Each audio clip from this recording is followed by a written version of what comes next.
6:54 de la mañana, amigos de Televicentro, grato placer en miércoles, mitad de semana, estar para contarles las noticias amanecidas en las últimas horas. Mi querida Ali Dianita, buen día. Robert y Anita, amigos televidentes, hoy miércoles, mitad de semana, estamos dispuestos a llevarle todas las noticias del ámbito nacional e internacional hasta sus hogares. En esta la primera emisión del Comercio Day. Hace frío en la ciudad de Quito, 7 grados centígrados, está lloviendo en diferentes sectores de lluvias dispersas, así que por favor maneje con cuidado. Las vías del interior del país, algunas están caídas, ya les estaremos contando cuáles son. Así es, a manejar con cuidado, evite accidentes, por favor tenga todas las precauciones del caso y sobre todo también abríguese, pues el día está frío. Así que así iniciamos, tómese un cafecito, un té, un chocolatito y comencemos el día, que hay mucho por hacer. Empezamos entonces contándoles que una persona fue encontrada muerta en un barranco en la parroquia Calderón de Portoviejo, provincia de Manabí. Se presume que la víctima se accidentó en su motocicleta. Un hombre fue encontrado muerto en el sector San Vicente de la parroquia Calderón de Portoviejo. Se presume que la víctima viajaba en motocicleta y habría sufrido un accidente de tránsito.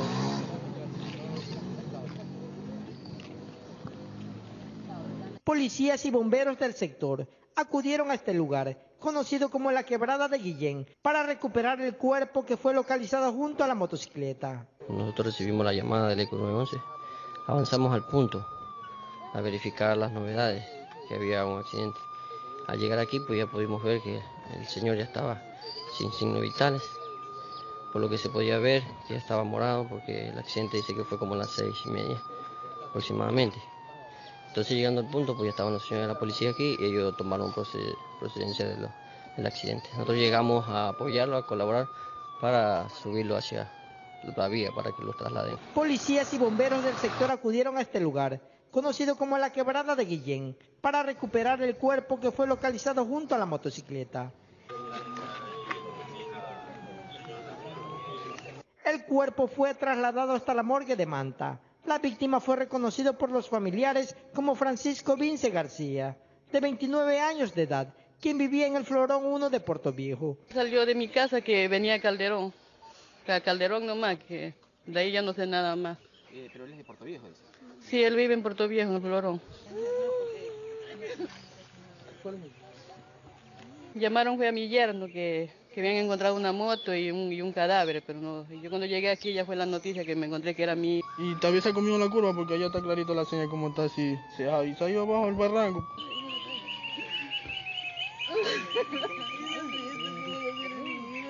Desde la provincia de Manabí informó Johnny Armendáriz. En un barrio rural de la parroquia Pifo, al oriente de Quito, un toro de lidia embistió a un hombre matándolo a los pocos minutos. Presuntamente este animal se salió de un potrero y corrió por la vía pública. Nadie sabe cuándo les llega la hora. Un hombre de 75 años de edad descansaba luego de haber terminado su jornada agrícola. Estaba cerca de casa, en una especie de banca, cuando de pronto se le apareció el enorme animal sin darle tiempo a correr. El toro lo embistió por varias ocasiones, acabando con su vida. Le coge a mi tío de lo que estaba sentado, él no está en la vía pública, está adentro ya de nuestros terrenos. Presuntamente se salió del potrero, nadie sabe si saltó la cerca o qué pasó, pero según los moradores del barrio Cochauco de la parroquia de Pifo, corría por la calle y atacó a don Rafael fuera de la hacienda, es decir, el difunto no estaba cruzando por la mitad del ganado bravo. Yo estuve con mi hija en el patio, ¿ya? Y le alcanzó a coger a mi hija y entrar al cuarto nomás y cerrar la reja. Para los habitantes del barrio Cochauco, cuando se presentan estas novedades se dan cuenta del riesgo que corren a diario, prácticamente conviven con estos animales, los toros en los potreros y ellos cumpliendo con la jornada diaria. La calle principal cruza gran parte de la hacienda privada, donde están los animales. Hay una denuncia en la Junta Parroquial de Pifo. Entonces el señor se había comprometido, o sea, a poner postes de cemento cada 20 centímetros y poner la alambrada, pero nunca ha cumplido.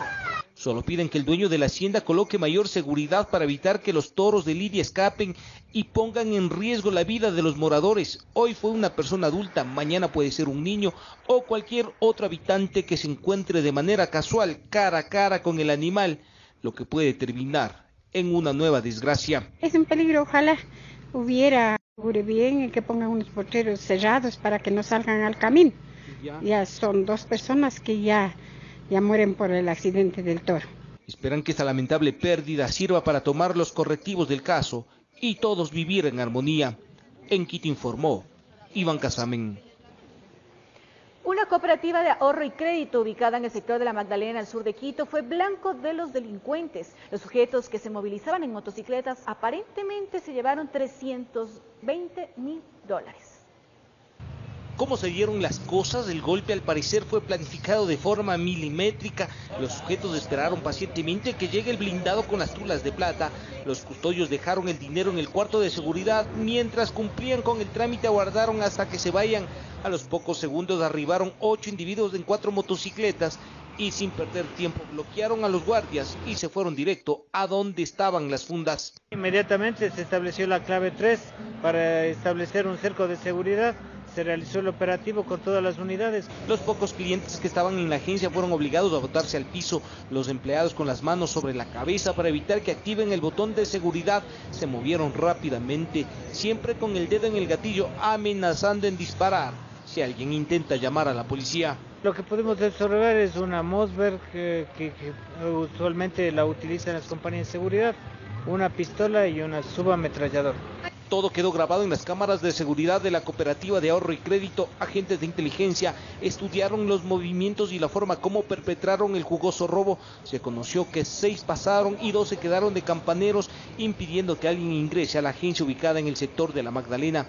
Que hay un video de donde que se encuentran todas las filmaciones antes, durante y después del asalto. Ventajosamente no hubo disparos, nadie salió herido, llegaron con las manos vacías y se fueron con varias bolsas repletas de billetes. Estiman que se llevaron $320.000. Los sujetos, para evitar ser identificados, llevaban cascos y otros cubiertos del rostro. Incluso uno habría estado con uniforme de guardia de seguridad. Que dicen la gente que los delincuentes estaban como vestidos como guardia. Uno estaba como guardia, el que estaba con el arma. Aprovecharon la facilidad de las motocicletas para escapar por el tráfico y evitar el operativo policial. Los uniformados se movieron por tierra y aire, pero no hubo resultados, se perdieron en la inmensa selva de cemento. En Quito informó Iván Casamen. Fue desarticulada una presunta banda delictiva vinculada al robo y asalto a mano armada en la ciudad de Quito. La operación policial se logró luego de 3 meses de investigaciones. Miren. La indagación llevó a la policía a desarrollar 7 allanamientos en el centro y sur de la capital. Sí, efectivamente, la Policía Nacional, a través de la CIPROVAC, desarticuló una organización delictiva que estaba dedicada al robo y asalto a mano armada a diferentes entidades financieras. En ellos detuvieron a 5 personas, incautaron 2 vehículos, una moto, un arma de fuego y un inhibidor. Estoy un poquito bien sorprendida porque no sé de qué se trata. Me dicen que estoy involucrada con una asociación ilícita o algo así. Los presuntos antisociales estarían detrás de 43 robos de entidades bancarias que se registraron en Quito en los últimos 12 meses. Entre ellas algunas cooperativas de aquí en la ciudad de Quito. Pero incluso se cree que también estarían relacionados con otros delitos. Ejecutaban no únicamente asaltos a entidades bancarias, sino también robos y asaltos a mano armada a domicilio. Los objetos sustraídos de forma ilegal habrían sido comercializados en 2 locales en el centro de la ciudad, a donde las autoridades llegaron para incautar los artículos de valor. Tenemos la información de que en estos locales se podían receptar estos objetos. Informó Carolina Basante. Y 13 armas de fuego y 1.500 municiones fueron decomisadas en 4 allanamientos realizados por la policía y militares en la parroquia San Sebastián del cantón Pichincha, en Manabí. Según la policía, se investiga si las armas eran utilizadas para hechos delictivos. 13 fueron las armas de fuego y variedad de municiones incautada en 4 allanamientos realizados por la policía en la parroquia San Sebastián perteneciente al cantón Pichincha, en Manabí, tras un trabajo de inteligencia militar con la Policía Nacional.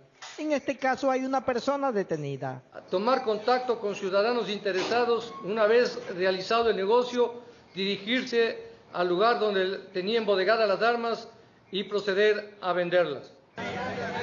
Las autoridades destacaron que los allanamientos se realizó en 4 viviendas que funcionaban como locales comerciales, donde se encontró más de 1.500 municiones. De la colaboración de inteligencia militar, efectuado el operativo denominado Armero 1, obteniendo los siguientes resultados.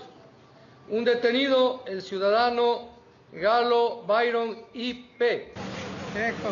La Fiscalía investiga este caso, donde se pudo conocer que la sanción es de 3 a 5 años de prisión por tenencia ilegal de armas de fuego. Específicamente 13 armas de fuego, una alimentadora, 1.703 cartuchos de diferentes calibres, 68 frascos de pólvora. También se incautó material explosivo, accesorios y medios electrónicos. Desde la provincia de Manabí informó Johnny Armendáriz. Son las 7:05 de la mañana, detienen a 12 presuntos miembros de una banda delictiva durante un operativo policial llevado a cabo en una urbanización, esto en la vía a la costa. La acción permitió recuperar gran cantidad de mercadería. ¿Hasta dónde llega esta gente? Varios allanamientos dieron como resultado la detención de 12 personas. Algunos de ellos presentaban antecedentes. Se trata de un operativo que se dio en una de las ciudadelas que se encuentran en la vía a la costa. La policía daba explicaciones de lo que se había realizado. Como licores, cigarrillos, línea blanca y automóviles, inclusive los tres, tenían la modalidad de llegar el contenedor hacia el puerto y hacer un cambio de los contenedores. Aseguran que se seguirán dando investigaciones en torno a este tipo de sucesos. Esperan tener más resultados en los próximos días.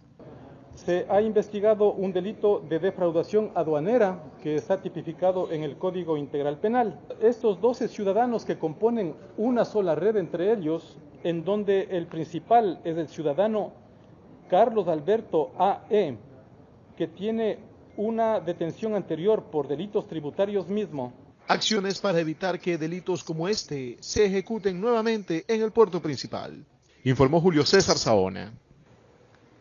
Atención, identifican los cuerpos de los 2 polizones que murieron tras caer del tren de aterrizaje de un avión comercial en el aeropuerto de Guayaquil. Se trata de 2 adolescentes oriundos del Tambo, provincia del Cañar. Las autoridades policiales intensifican las investigaciones para determinar las responsabilidades. Eran NN hasta la mitad de la mañana de este martes, cuando habitantes del Cantón Tambo, provincia del Cañar, aparecieron en la morgue. Creo que hay algún cómplice que dejó pasar al aeropuerto, porque creo que ninguna persona puede ingresar sin documentos. Sí, andaban estudiando, estaba estudiando de noche nada más. ¿Trabajaban también? De día ayudaba a mí, eso nomás era ¿Qué le ayudaba? ¿Dónde trabajaba? Agricultura ayudaba nada más. ¿Él acompañaba? Sí. Los 2 polizones que cayeron del tren de aterrizaje de un avión comercial son 2 adolescentes, primos, Luis Manuel Chepe, 16 años, y Marco Vinicio PG, 17. Existían 2 muchachos desaparecidos desde el día domingo. Con esas características se contactaron a sus progenitores, nos dieron las características y resulta que coincidían con los muchachos que fueron ya levantados en el aeropuerto. Trascendida la información, la Dirección de Aviación Civil informó que iniciará una investigación de campo y documental a través de un grupo de inspectores. Este jueves 1 y viernes 2 de marzo empezarán a solicitar las copias de los videos de las cámaras de seguridad y la lista del personal. Averiguar cómo lograron estos muchachos ingresar al aeropuerto, llegar hasta el avión e inclusive ocultarse en el compartimento. Los cuerpos aún permanecen en el Laboratorio de Criminalística y Ciencias Forenses ubicado en el suroeste de Guayaquil. Luis Manuel y Marco Vinicio engrosan así las estadísticas de una tragedia que después del feriado bancario aún se vive en el austro ecuatoriano. De hecho, en agosto de 2005, más de 113 migrantes desaparecieron en la frontera marítima entre Ecuador y Colombia, la mayoría oriunda de San José en Cuenca, y no pocos eran adolescentes. Solo hubo 9 sobrevivientes, a los demás se los devoró el mar, y a ellos el peligro en un compartimento de un avión, por un sueño quebrado. Pero sí pedimos, compañeros medios de comunicación, que esto que se aclarezca, que se haga la justicia por estos 2 jóvenes. Han sido jóvenes inocentes, campesinos, indígenas. Informó Jorge Escobar. Son diversos los casos en varias partes del mundo de que personas han pretendido migrar ocultos en un tren de aterrizaje de un avión. Sin embargo, amigos, son pocos los que han logrado sobrevivir a esta peligrosa travesía. Preste atención. En Ecuador es un hecho inédito, pero a nivel internacional son numerosos los intentos de ciudadanos que pretenden abandonar sus países mediante este mecanismo. Recientemente se presentó el caso de un dominicano, quien logró llegar a los Estados Unidos viajando en el tren de aterrizaje de un avión. Evidentemente fue detenido en suelo norteamericano. Los investigadores del caso grabaron en video cuando este ciudadano les detalló en qué forma logró su peligrosa hazaña. Ubicado de forma muy incómoda dentro de ese pequeño espacio, llegó hasta el país que anhelaba, pero los controles de esa nación no le permitieron continuar con su travesía. Ahí fue que te quedas. Estados Unidos, desde 1947 hasta el 2014, reporta un total de 105 casos de migrantes que pretendieron llegar ocultos de esa forma, pero de esa cifra, solo 25 lograron sobrevivir. El contraalmirante Darwin Jarrín nos explicó lo arriesgado que resulta esa travesía. Porque es un avión que vuela sobre los 40.000 pies, donde la cantidad de oxígeno disponible es muy escasa. Por otro lado, también las condiciones de temperatura bajo los 30 grados, bajo cero. En cuanto al hecho generado sobre la pista del aeropuerto José Joaquín de Olmedo, aún se desconoce si los afectados se lanzaron o cayeron involuntariamente, pero el jefe de la primera zona naval advierte que a la velocidad del avión, es decir, 220 kilómetros sobre hora, es muy probable que salieron disparados producto de los efectos que se generan. Se genera un efecto Venturi, entonces lo que hace es absorber todo lo que está en los espacios vacíos y expelerlos al exterior. Igual que se rompería una ventana en vuelo, no es que se mete el aire, al revés, todo lo que está adentro sale. Las investigaciones apuntan a descubrir quienes facilitaron el acceso de los menores hoy fallecidos. De encontrar posibles responsables, serán juzgados bajo la figura del tráfico ilícito de migrantes, según lo establece el artículo 213 del Código Orgánico Integral Penal, que establece una sanción de 7 a 10 años de prisión. Las personas que facilitan la transportación de personas ilegalmente sería comúnmente llamado coyotero. Si aquellos jóvenes hubiesen sobrevivido a la caída, estarían enfrentando cargos por la infiltración en zonas de seguridad contemplada en el artículo 351 del Código Orgánico Integral Penal, cuya pena está contemplada de 6 meses a 2 años. Estas personas ingresan a un lugar que no estaban autorizados para el mismo. Informó José Morales. Y es momento de irnos a una pausa comercial, amigos televidentes, pero al retornar les contamos que tras la suspensión de actividades de la FENACOTIP, el gobierno planteó un plan de pago de la deuda que mantiene con la federación. Y también al retornar, el audio entre Serrano y Polit estaba subido en una red social, según el fiscal Vaca Mancheno. Esto es más en la primera entrega del noticiero El Comercio TV en la señal de Televicentro. Primera pausa, ya retornamos.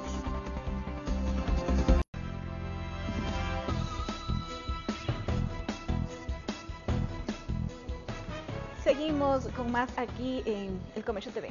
Tras la suspensión de actividades de la FENACOTIP, el gobierno planteó un plan de pago de la deuda que mantiene con la federación. Mientras tanto, el gremio de transporte no descarta realizar nuevas manifestaciones, pues aseguran aún tienen solicitudes pendientes. Varias boleterías cerradas, salas de espera con una gran cantidad de usuarios, andenes de arribo y salida vacíos y una menor presencia de buses en las carreteras cercanas a la ciudad fueron algunas de las repercusiones de la suspensión de actividades de la FENACOTIP. En Caseta sí hubo un conato de incidencia que botaron árboles, pero el señor gobernador actuó inmediatamente y se superó este tema.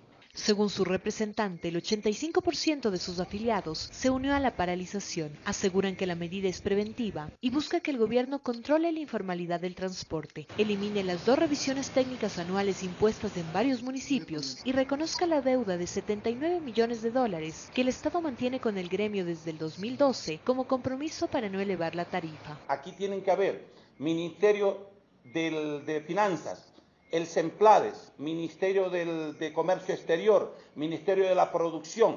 deuda que fue reconocida por el gobierno, por lo que el Ministerio de Transporte y Obras Públicas planteó un plan de pagos mensual, cuyo requisito es que las federaciones de transporte presenten la documentación de respaldo ante la Contraloría. A medida que ellos vayan entregando esos requisitos, se les irá pagando. Obviamente hay un límite anual de cuánto se puede pagar y en base a eso se ha hecho un cronograma y se le ha presentado a la FENACOTIP. La FENACOTIP espera que el plan de pagos y sus demás demandas queden respaldadas por escrito. El ministro de Transporte en representación está haciéndolo, pero nosotros queremos que eso se traduzca en un documento por escrito para no tener otro día un inconveniente como este. Sin embargo, para las autoridades, la paralización de actividades de la FENACOTIP evidencia la falta de acuerdos. No han aceptado el plan de pagos propuesto por el ministerio. En tanto, los diálogos continuarán, pues el gremio de transporte no descarta realizar una nueva manifestación. Nosotros haremos nuestra Asamblea Nacional para hacer la evaluación frente al tema e inmediatamente nosotros tendremos que tomar resoluciones que daremos a conocer a todos ustedes.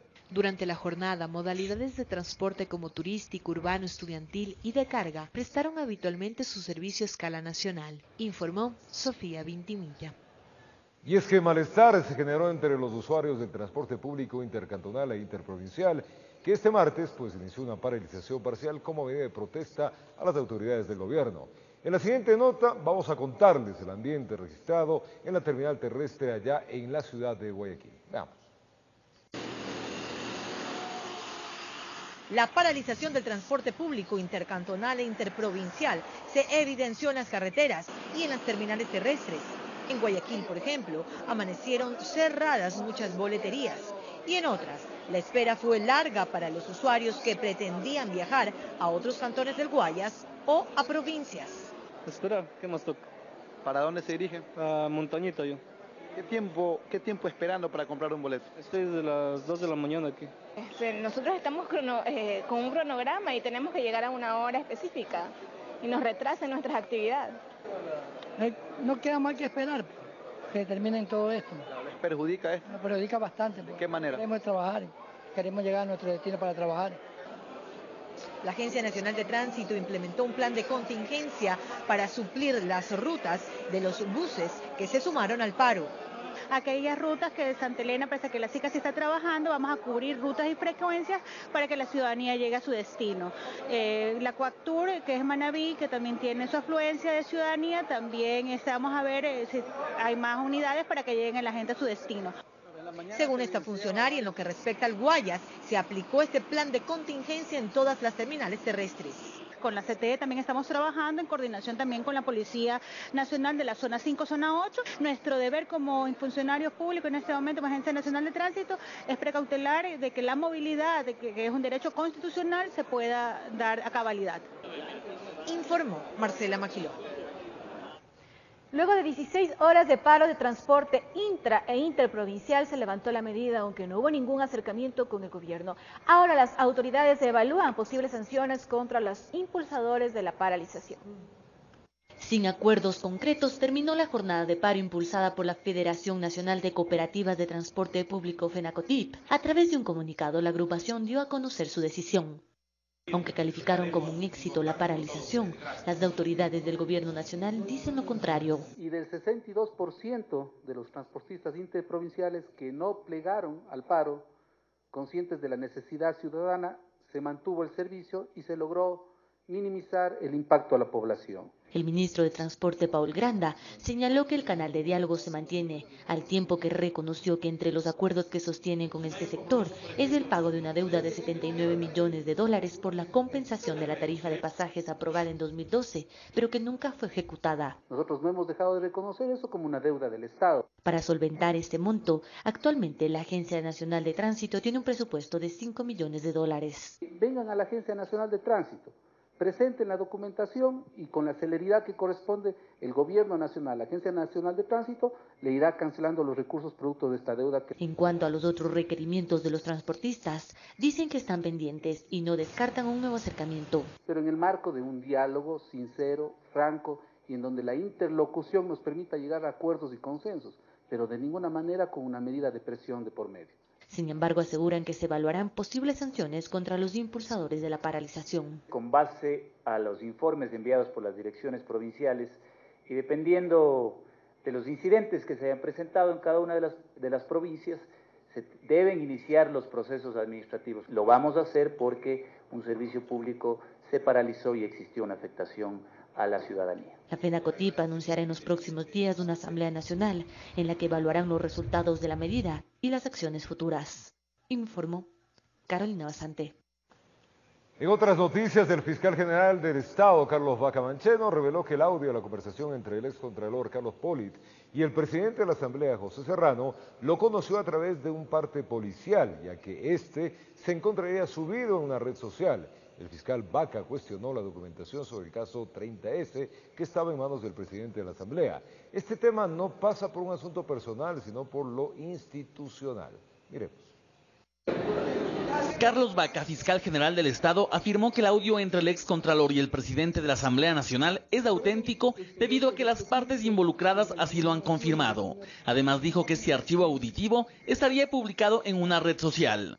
El audio está subido en una red social y yo recibí un parte policial en el cual se me comunicaba de la existencia del audio. El fiscal general afirmó que este no es un problema entre Carlos Vaca y otras personas, sino que lo grave se enmarca en la intención de sus interlocutores. Es algo mucho más grave. El contenido del audio se acaba de confirmar. Primero porque de la noche a la mañana ya aparecieron unos originales. ¿Cómo así? ¿Quién los tenía? ¿Por qué los tenía el presidente de la Asamblea y no los tenía la Contraloría? Si es que existen. ¿Cómo llegaron esos originales? Y la conversación le dice, ya tengo los papeles listos de allá, ¿no? Claro, pues, ahora ya aparecieron los papeles. En tanto a los detalles de la conversación telefónica, el fiscal Carlos Vaca señaló que deben ser contestados por el presidente de la legislatura, José Serrano. Pídale una reacción al señor presidente de la Asamblea, pero no le permitan cantinflear y no le permitan titubear. Que lo diga de frente, con la cara, y diga cuál es el acuerdo que hizo con el señor Polit. Que respondan los otros respecto de quién es el chiquito y quién es la amiga. Según sostuvo Vaca, el día de la rueda de prensa donde develó el audio, él habría sido sujeto perseguido por la fiscal subrogante Tania Moreno, ya que a paso seguido le abrieron la segunda indagación penal. 20 minutos después de haber concluido la rueda de prensa, ya me abre una segunda indagación penal. A las 13:55 me abre la tercera indagación. Sobre este hecho, la fiscal Tania Moreno afirmó mediante un comunicado que el 22 de febrero un exfuncionario presentó una denuncia en contra del fiscal general del Estado, Carlos Vaca, por el presunto delito de incumplimiento de orden legítima. La investigación previa fue abierta el lunes 26 de febrero del 2018, debido a que el jueves 22 y viernes 23 Tania Moreno Romero estaba a cargo de la Fiscalía General del Estado, debido a un viaje realizado por el titular de la institución. De otra parte, el fiscal Fabián Salazar, nombrado para esta investigación, confirmó que se tomarán todas las medidas constitucionales y procesales penales a fin de preservar conforme a la ley la información que se posee. Eso nos toca judicializar, a lo que ya los informo está siendo judicializado. No hay violación dentro de la preservación de la evidencia. Carlos Vaca no descartaría la posibilidad de comparecer ante la Asamblea Nacional en el caso de que así lo solicite la legislatura, informó Javier Rosero. Y pierde fuerza la posibilidad de crear dentro de la Asamblea una comisión que investigue el caso 30S. Dentro de la legislatura hay sectores que piden la renuncia del presidente José Serrano. Los pedidos para que José Serrano renuncie a la presidencia de la Asamblea se multiplican. Este martes desde el sector correísta se exige que Serrano dimita tras la publicación de un audio en el que se le involucra de impulsar la caída del fiscal general. El presidente de la Asamblea, a mi criterio personal, tiene que dar un paso al costado y yo no creo que debería estar al frente de la Asamblea Nacional. Propuesta que es apoyada en el sector de oposición. En el movimiento Creo dicen que la situación de Serrano al frente de la legislatura tras este escándalo es insostenible. Es que el presidente de la Asamblea renuncie a la presidencia de la Asamblea y permita una renovación en términos generales. Cosa con la que concuerdan en el sector social cristiano, que exigen explicaciones al presidente de la legislatura. Esa explicación debe ser analizada, debe ser procesada por la Asamblea para, de ser el caso, tomar las medidas pertinentes, entre las cuales puede estar la renuncia a la presidencia de la Asamblea. El mismo caso, lo mismo cabe para el tema del señor fiscal general. Mientras que en suma ponen distancias, ellos dicen que antes de tomar una postura deben seguir investigando. Para tomar una decisión adecuada, este es el momento también de la responsabilidad y de no prestarse al juego del caos, que algunos intereses quieren generar ese caos, la desinstitucionalización y la ingobernabilidad en el país. Y eso no quieren los ecuatorianos. El oficialismo mantuvo durante la mañana de este martes una reunión de bloque donde el presidente habría dado explicaciones a los legisladores. Aquí se decidió no dar paso a la creación de una comisión que investigue el caso 30S, como lo propuso Serrano.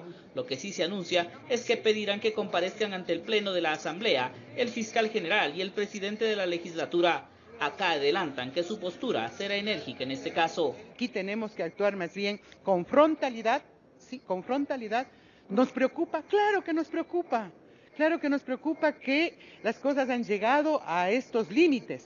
Definición que será analizada este miércoles en la sesión plenaria. Prevén cambiar el orden del día para analizar el tema.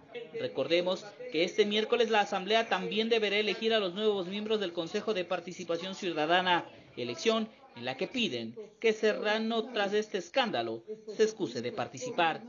La Asamblea Nacional no se merece un presidente que esté involucrado en este tipo de situaciones, en donde se habla de infracciones, de delitos que son muy complejos. Informó Javier Gallo. Son las 7:30 de la mañana, 6:30 en Galápagos. La vicepresidenta María Alejandra Vicuña señaló que el gobierno nacional no persigue a nadie ni tampoco encubre a nadie. Esto en referencia al audio hecho público por el fiscal Carlos Bacamancheno y, entre tanto, Guillermo Lasso, el líder de Creo, exigió al presidente Lenín Moreno la renuncia de autoridades envueltas en casos de corrupción. Veamos. Desde el gobierno nacional son claros y prefieren no intervenir en el desarrollo de las investigaciones del último escándalo presentado por el fiscal Carlos Baca sobre una supuesta conspiración en su contra, que estaría orquestada por el presidente de la Asamblea Nacional, José Serrano, y el excontralor prófugo de la justicia, Carlos Polit. El gobierno nacional que lidera el presidente de la República no persigue a nadie y tampoco encubre a nadie. Eso está en la cancha de la justicia, deberá resolverse ahí. María Alejandra Vicuña, vicepresidenta del Ecuador, argumentó que en el marco de esa cirugía a la corrupción actuarán en función de los elementos y de los resultados de las investigaciones que le corresponden a la función judicial. El gobierno nacional tomará las medidas de forma absolutamente responsable y sobre todo consecuente con su accionar respecto a los temas vinculados a la corrupción. El régimen no fue el único en reaccionar, lo propio lo hizo el líder de Creo, Guillermo Lasso, quien estuvo acompañado por asambleístas de la Unidad por el Cambio. Lasso exhorta al primer mandatario Lenín Moreno, mayor participación. Yo me quiero dirigir al presidente Moreno para decirle que no confunda independencia de poderes con falta de liderazgo. Intervención que también demanda Lasso sobre el movimiento Alianza País por un supuesto apoyo a José Serrano. No, presidente Moreno, usted no puede actuar con indiferencia. Usted es el presidente de su movimiento político y tiene la obligación de actuar en este momento de crisis para evitar que crezca la desconfianza ciudadana. Entiendo que ese pronunciamiento nace del bloque de legisladores de Alianza País, tienen el pleno derecho de hacerlo. Gustavo Ya, el presidente del Consejo de la Judicatura, prefiere evadir respuesta al ser consultado sobre el audio. Todos estos temas serán objeto posiblemente de comisiones o de investigaciones, y en ese sentido serán analizados y desde la función judicial serán los pronunciamientos jurisdiccionales que le corresponden a jueces y fiscales, no al Consejo de la Judicatura. Informó Héctor Romero. Y el audio presentado por el fiscal general del Estado, Carlos Baca, es prueba de la falta de institucionalidad en el país. Así lo asegura el jurista Ismael Quintana. Por su parte, el politólogo Santiago Basabe habla de actos de corrupción colectivos. La serie de denuncias que han salido a la luz pública en los últimos días que involucran a funcionarios o exfuncionarios públicos tiene una sola lectura para el jurista Ismael Quintana. Es el fiel reflejo de la débil y la poca institucionalidad que tenemos en el Ecuador, y eso ya es algo histórico. Santiago Basabe, politólogo, cree que existe una gran diferencia entre los hechos de corrupción que se han registrado en periodos anteriores y lo que se está denunciando, de comprobarse. Que antes eran casos más aislados, funcionarios públicos corruptos que generaban escándalos de corrupción a partir del mal manejo de recursos públicos, de una asignación irregular de contratos, por ejemplo.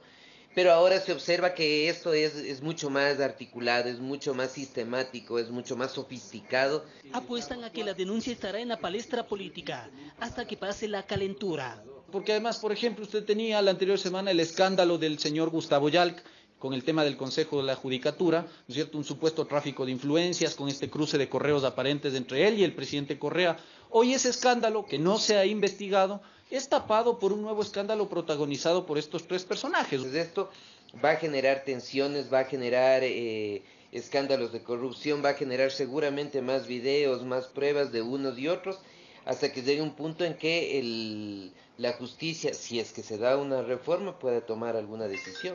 Reconociendo como positivo el papel del presidente Lenín Moreno, quien ha preferido mantenerse al margen, por lo menos en el campo judicial, de este último escándalo. En lo político él tendrá que ver si de hoy en adelante marca alguna distancia con quien ha tenido mucha cercanía en este último tiempo y quien le ha mostrado, digamos, hasta aquí, una lealtad de conveniencias, que es el presidente de la Asamblea Nacional. Informó Héctor Romero. Contarles ahora que el presidente de la Asamblea Nacional, José Serrano, no acudió al llamado de la Fiscalía para rendir su versión libre y voluntaria por el caso supuesto de intento de secuestro en contra del exasambleísta Fernando Balda. Serrano envió una solicitud a la autoridad indicando que por razones inherentes al cargo que desempeña no le será posible acudir, por lo que pide se oficie una nueva fecha y hora para el efecto. La representación jurídica de Balda afirmó que serían varias las preguntas que desean que responda el actual presidente de la legislatura. ¿Qué pasó en una reunión que hubo hace algunos años, días antes de mi secuestro, en Ichimbía, en el Palacio de Cristal, cuando Rafael Correa los mandó a llamar a él y a Romy Vallejo? Quería preguntarle si en esa reunión fue que se dio la orden de secuestrarme en Colombia. También quería preguntarle si él conoce a Luis Raúl Chicaiza Fuentes y a Diana Jessica Falcón Querido, dado que trabajaban en su despacho y ambos están sindicados en Colombia por el caso de mi secuestro. Y es momento de hacer una nueva pausa comercial. Al retornar les contamos que en Quito un incendio consume casi en su totalidad una fábrica de colchones. En Babahoyo, ríos desbordados y viviendas anegadas deja como saldo esta época invernal. Esto y más al retornar en esta entrega de miércoles del Noticiero del Comercio TV en la señal de Televicentro. 7:37 en la mañana, temperatura en 8 grados centígrados en Quito, Distrito Metropolitano. Ya venimos.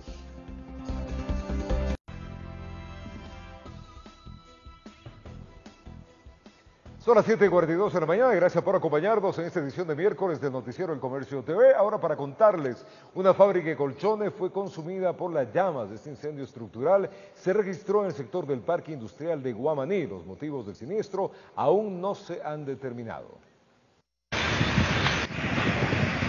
Iniciada la tarde de este 27 de febrero, un incendio consumió una fábrica de colchones ubicada en el sur de Quito. Los moradores afirmaron que después de escuchar varias explosiones, el fuego se hizo visible. Una llamarada de unas 12 a 15 o 20 metros salían una tras otra. Además del fuego, la materia prima para fabricar estos equipos significó un riesgo mayor en la zona. El colchón de por sí, el material con el que está confeccionado es altamente tóxico. Y como ustedes pueden ver, la gente que está en el interior está sumamente equipada, o sea, no puede ingresar nadie más. Los propios trabajadores no pueden deducir qué pudo ocasionar las llamas, esto entendiendo que contaban con equipos nuevos y protocolos de seguridad adecuados. No sabemos, es una planta totalmente nueva, moderna, tecnología de punta. Cuando abrimos la puerta estaba todo envuelto en humo y funcionaron las brigadas. Sacamos los vías. Como medida de seguridad, más de 1.740 personas habrían sido evacuadas. Según se informó, no existen fallecidos ni personas heridas. Nuestros bomberos, sí, el momento de sacarse el equipo, sí sufrieron un poco las consecuencias de la inhalación del humo, pero en este momento están estables. La representante de una escuela que tiene cerca de 340 estudiantes hizo un llamado a las autoridades para que efectúen controles estrictos a las empresas del sector. Que por favor nos ayuden, si se ponen empresas, que realmente esto se haga un seguimiento, se verifique cómo están. Estamos con bombas de tiempo aquí. Y todo esto es residencial. De igual forma, una moradora de la zona afirmó que los bomberos pudieron llegar antes, pero el descuido en las vías de acceso, dijo, dificultaron su ingreso. Los carros de los bomberos no podían entrar, las ambulancias no podían entrar debido a ¿qué? que las vías, miren qué condiciones nos tienen. Finalmente las llamas fueron controladas aproximadamente a las 3 de la tarde y se espera que los informes técnicos de los bomberos confirmen lo sucedido en esta fábrica de colchones que colapsó casi en su totalidad. Informó Javier Rosero. El cantón Babahoyo en la provincia de Los Ríos es uno de los más afectados por la presente etapa invernal. Hasta ahora 5 ríos se han desbordado dejando más de 2.000 viviendas afectadas. 5 recintos se han desbordado en las 4 parroquias rurales del cantón Babahoyo. En total son 20 los recintos afectados. Uno de estos es San Fernando en la parroquia Pimocha. Sus habitantes necesitan canoas si no quieren nadar. Porque no tenemos a veces canoa, pues hay que salir nadando nomás al carretero aquí para así salir a los trabajos. Esa es la única solución de nosotros. 2.000 viviendas se encuentran anegadas, así como caminos vecinales. El desbordamiento de los afluentes ha afectado también los cultivos, como ocurre en la parroquia Caracol. El arroz ha quedado bajo un gran espejo de agua. Ya porque la primera agua es este bajo, entonces se llena rápido. Esta agua viene de distintas partes de San Juan, de Vince, distintas partes. ¿Una situación de todos los años? Sí, todos los años lo mismo. En el cantón Babahoyo, hasta el momento, 3 familias han sido llevadas a hogares acogientes. Para la zona rural de la capital fluminense, este es uno de los inviernos de mayor intensidad por el desbordamiento de sus ríos, informó Odette Camacho. Decenas de viviendas resultaron afectadas por un vendaval en el Triunfo, allá en la provincia de Guayas. El alcalde de ese cantón señaló que se han activado los protocolos para atender a los perjudicados por este fenómeno natural. Veamos.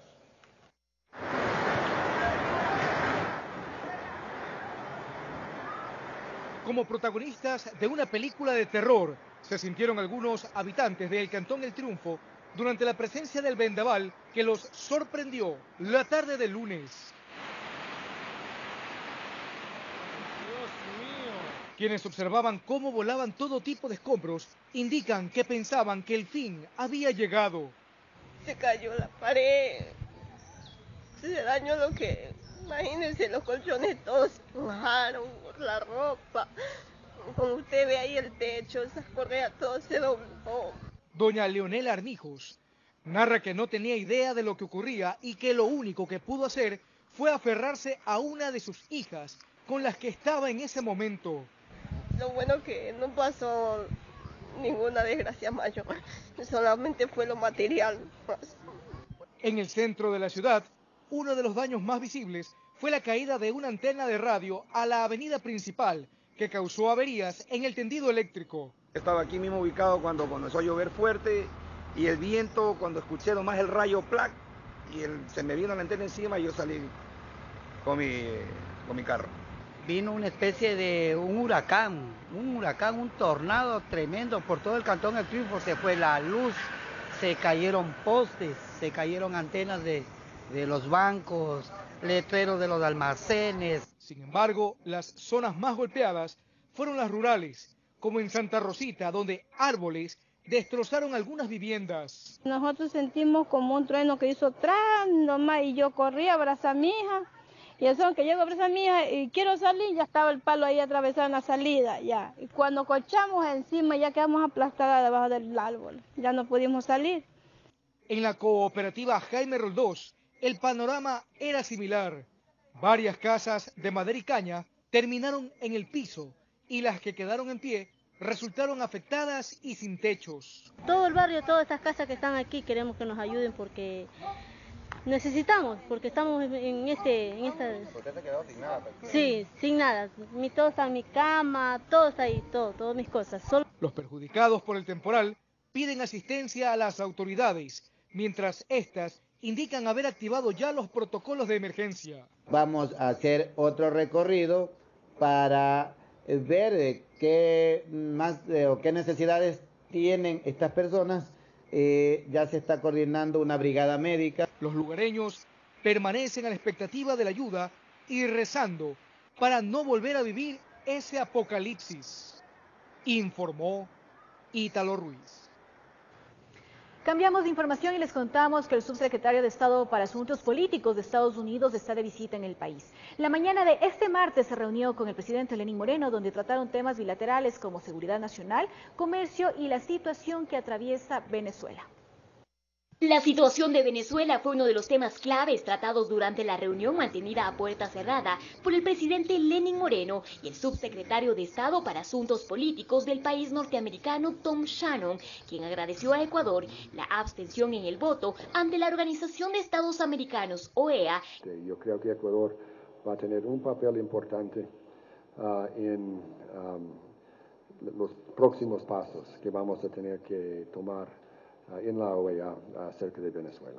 Una importante reunión que dará pie a trascendentales diálogos en el marco de las relaciones bilaterales, pues además de ello existen varios temas que interesan a ambas naciones, resaltó el primer mandatario. Los convenios bilaterales son convenios que estamos ya a punto de poner en consideración de ustedes.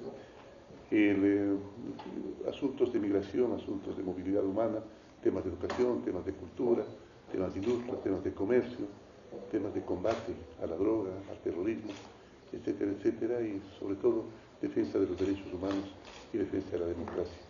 En el marco de la seguridad nacional y la lucha contra el narcotráfico, Shannon destacó que es indispensable construir una estructura sólida en base al diálogo y a la negociación que permita avanzar en este tema. Por ello se solidarizó con el país tras el atentado ocurrido en San Lorenzo. Nosotros estamos dispuestos a profundizar nuestra asistencia en esa área en particular, pero también en todas las áreas de la seguridad nacional de Ecuador. Esto mientras que en el campo de comercio e inversión expresó que las embajadas tanto en Ecuador como en Estados Unidos continúan trabajando para alcanzar un acuerdo comercial entre ambos países. Estamos en un rumbo hacia un acuerdo comercial.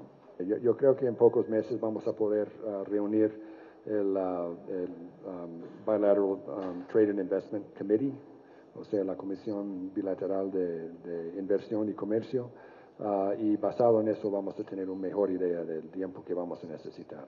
En Quito informó Adriana Rojas.